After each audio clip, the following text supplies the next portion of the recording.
लगाइले एला कोरोना के दिन समाना में लगाइले वैक्सीन गे समाना में लगाइले वैक्सीन रहत बुखार 4 दिन समाना में लगाइले वैक्सीन गे समाना में लगाइले वैक्सीन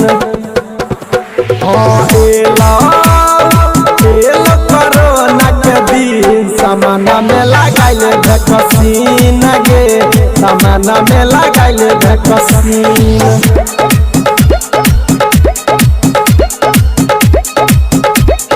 म्यूजिक डायरेक्टर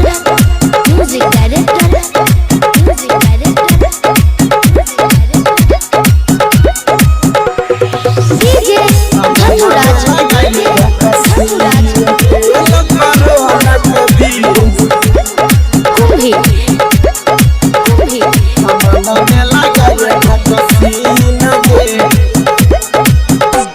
समाना में लगाइले हो लले न तू इंजेक्शन न करतो इन्फेक्शन न करतो खराबी गे हके तू रही है दूर न तकरे न घूर लगा ले न तू जाबी गे हो लले न तू इंजेक्शन न करतो इन्फेक्शन न करतो खराबी गे हके तू रही है दूर न तकरे न घूर लगा ले न तू जाबी गे करनाई तू हवा मलिन समाना में लगाइले वैक्सीन गे समाना में लगाइले वैक्सीन रहत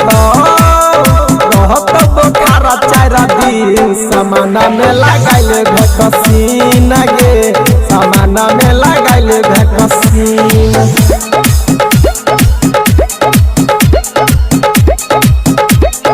म्यूजिक डायरेक्टर डीजे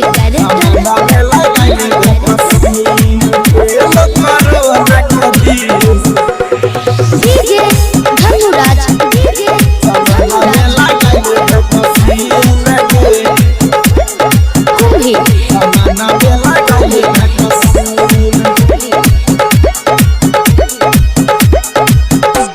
समाना में लगाइले जइबे तू छोड़ के सोना भगेल कोरोना जीवौ तोरा दिन कोना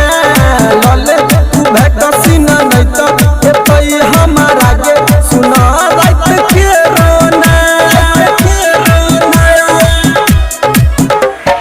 जइबे तू छोड़ के सोना भगेल कोरोना जीवौ तोरा दिन कोना लले तू वैक्सीन नहीं तो एतई हमारा गे सुना रात के रोना गायक चंदू अजितावा के दिन समाना में लगाइले वैक्सीन गे समाना में लगाइले वैक्सीन रहत बुखार 4 दिन समाना में लगाइले वैक्सीन गे समाना में लगाइले वैक्सीन।